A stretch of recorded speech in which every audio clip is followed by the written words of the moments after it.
서 변호사님, 네. 이재명이가 역공에 나선 게 한동훈 장관의 탄핵, 이걸 지금 만지작거리고 있지 않습니까? 이재명이가 이 한동훈 탄핵 카드를 꺼내든 이유가 어디에 있습니까?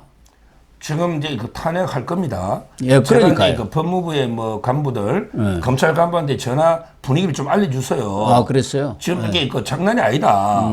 지금 민주당의 이성을 상실한 광신 집단이거든요. 그럼요. 지금 이게 민주당이 완전히 뭐 지금 이성 상실이에요. 예. 거의 미친 광풍이 몰아치는 예. 거의 한마디로 개딸 전체주의 정당. 그다음에 이재명 유일 정당이 됐거든요. 예. 이 자들에게 어떻게든 한동훈 장관에게 탄핵을 할 거다. 예. 디데이는 이제 그 10월 말로 봐야 돼요. 10월 일단 말로. 뭐 이 정계국 국정감사는 끝나야 하니까. 네. 예. 끝내놨고 이제 그 10월 27일까지 10일부터 27일까지 17일간 지금 국정감사에 들어가지 않습니까? 그러니까요. 지금 이제 왜 그러면 탄핵을 말도 안 되게 밀어붙이느냐. 네. 어차피 이게 뭐 지금은 진영 논리기 때문에 좌파 진영은 무조건 탄핵이라는 거니까. 아니 이게 탄핵을 지금 해도 중도가 없어요. 무슨 법을 위반했다는 아니, 거 헌법에 위반된 사항이 있어야 탄핵을 하는 거예요. 그건 아니에요. 왜냐면 이게 이상민 장관도 아무 위반이 없잖아요. 그러니까 근데 그게 문제라니까. 탄핵했잖아요. 그게 문제라니까. 그러니까요. 제 말이 한동훈 장관이 묻지마 아무 탄핵 잘못도 아닙니까? 없는 거는 본인들도 아는데.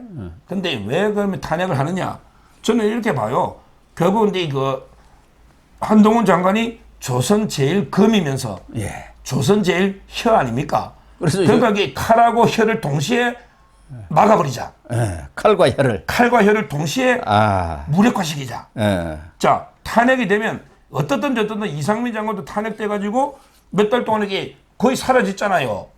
직무를 못하니까. 행사를 못하는데 뭐 직무 정지인데요, 뭐. 그러니까 지금 이제 그러면 수사에 대해서 설명도 못하고 영장 재청구를 해야 되는데 한동훈 장관이 국회의원과 설명하거나 그게 안 되잖아요. 예. 그러니까 그것도 이제 막아버리고 그다음에 법무부 장관으로서 언론하고 계속 접촉하잖아요. 국회 출석하고 하다 보면 예. 이런데 그 혀도 막아버리고 그리고 이제 더 나아가서 이놈들은 뭐 법리 검토를 안 했는지 탄핵 때문에 이게 사표를 수리 못하게 돼 있잖아요. 예. 파면되니까. 예. 그러니까 이제 사표 수리를 안 해주면 이제 총선까지 막아버리자. 내년 총선에도 1월 못 하게 하자. 11일까지인가가 90일 예. 전에 이제 사퇴를 해야 하니까 사퇴를 안 해주면 총선 출마를 못 하죠. 그러니까. 근데 이제 그거는 이제 그 황운하가 이제 옛날에 잘못된 게 있어요. 예. 황운하가 이제 기소가 되면 사표 수리 안 되거든요. 그때 송철호군 기소됐잖아요. 예. 근데 황운하가 출마해버렸어요. 출마해- 수리도 안 됐는데. 당선돼 근데 버렸어요. 선관위에서 그게 유효하다고 그래요. 이 말이 안 되는 선관, 그때 선관위 했으니 그러니까 이제 바꿀 수는 없잖아요. 저는 문재인 부당한 정권 때니까 탄핵이니까 그렇게 된 거죠. 문재인 뭐 정권 때니까. 그 선례가 똑같잖아요. 예, 사표 그러네. 수리 안 되고 예. 출마는 똑같잖아요. 기소. 아니 부당하게 탄핵을 의결했는데 그 나중에 헌재에서 9대0으로 기각되기 뻔한데 그러니까 이제 저는 출마하면 뭐 출마는 된다 보는데 예. 근데 그걸 떠나서 한동훈 장관을 탄핵하면 일단 이게 수사 그다음에 그 국회 출석해서 뭐 있잖아 공개하는 혀 예. 다 이게 막아버리는 그리고 이게 지지층에서 좌파들은 무조건 탄핵해라 탄핵해라 하니까 제가 보기에 결론은 탄핵 사유는 하도 없지만 핑계는 뭐 이재명을 표적 수사했다 또 이게 국회 와가지고 뭐 설명할 때 피해 사실을 다 누설했다 이런 게 핑계로 의결한다 이렇게 이제 보고 있고 그 대비를 세워야 됩니다.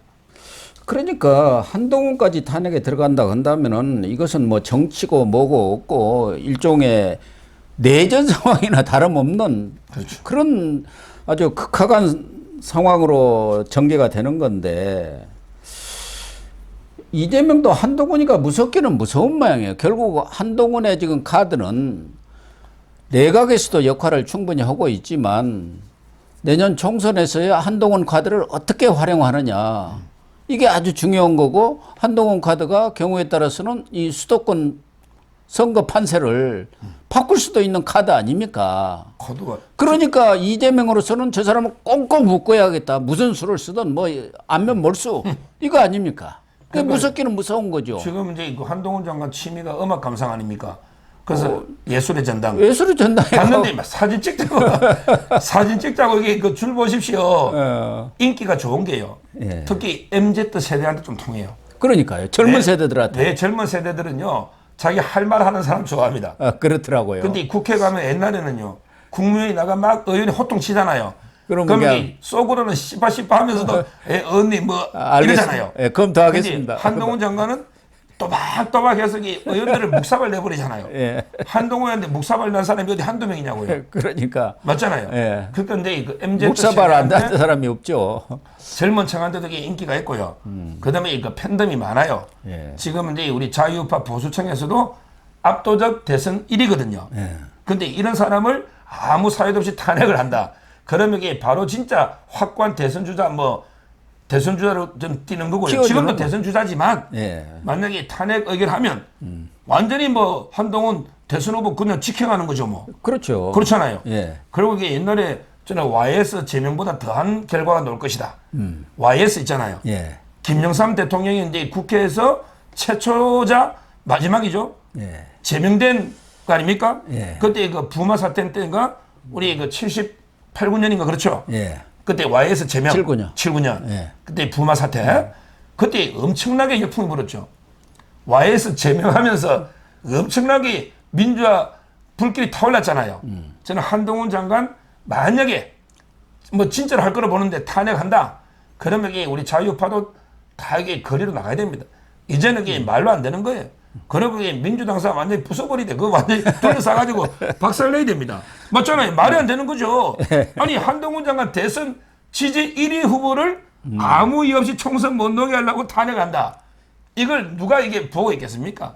그때는 말이 아니고 이게 저는 행동으로 더 혼란하면 이게 그냥 뭐 계엄령이든 뭐든 진짜 이게 완전히 이거는 나라 비상사태입니다. 국무위원 법무부 장관은 아무 이유 없이 탄핵을 한다. 이거야말로 이게 엄청난 저는 역풍이 불 거다. 그러니까 민주당 내에서도 조금 이게 쪼는 사람들이 있어요. 총선 다 망가지는 거 아니야? 좀 이게 겁내는 사람이 있긴 한데 지금 이게 민주당이 제정신 정당이 아닙니다. 이미 이성을 상실한 정당이에요.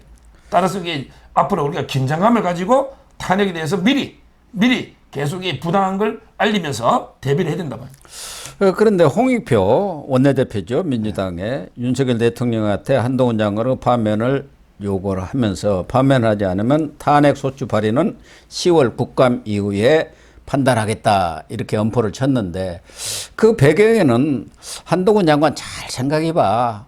그냥 이재명 더 이상 수사하지 말고 또 영장 재청구하지 말고 불구속 기소로 그렇게 해줘. 그렇죠. 그러면 우리도 뭐 탄핵 카드 접을게 뭐 이런 거 아닌가? 지금 이게 10월 말까지 이제 시간 주는데 재청구를 못하게 하는 건 맞아요. 그러니까. 민주당은 이게 그런 의도로 이제 10월까지 시간을 준 거죠.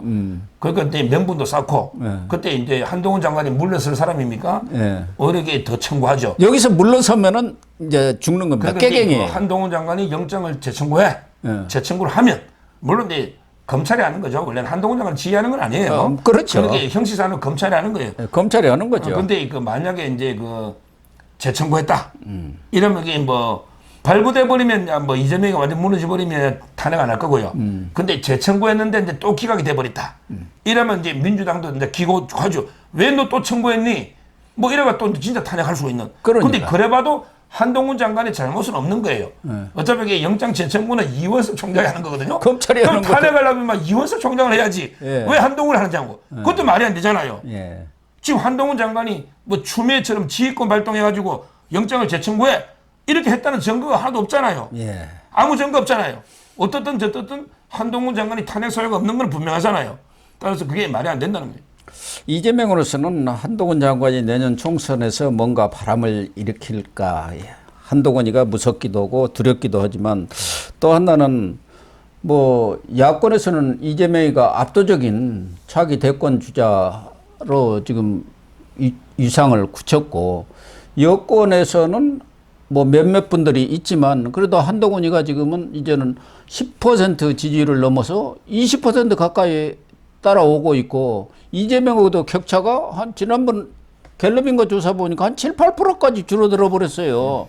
그러니까 이재명으로서는 저게 자기 커가지고 결국 내 정적이 되겠다. 여기서 꿀밤을 되게 먹여가지고 약호라 합니까? 우리 속된 말로 약호를 죽여놔야겠다. 뭐 그런 생각도 있나요? 정적 제거. 그러니까 뭐 제가 이제 그 우리나라에 좌파한테 좀 물 좀 빼려면요. 예. 10년 정도는 집권해야 돼요. 뭐 옛날에 이해찬이처럼 뭐 30년, 50년 접근 이런 건 안 돼도. 예. 그러면 이게 저는 야당에 이재명 외에 아무도 없잖아요. 이게 아주 저는 좋은 걸로 봐요. 이재명은 이게 뭐 어떻든 저떻든 몇 달 지나면 이게 재판은 무조건 일주일에 4번 이상을 합니다.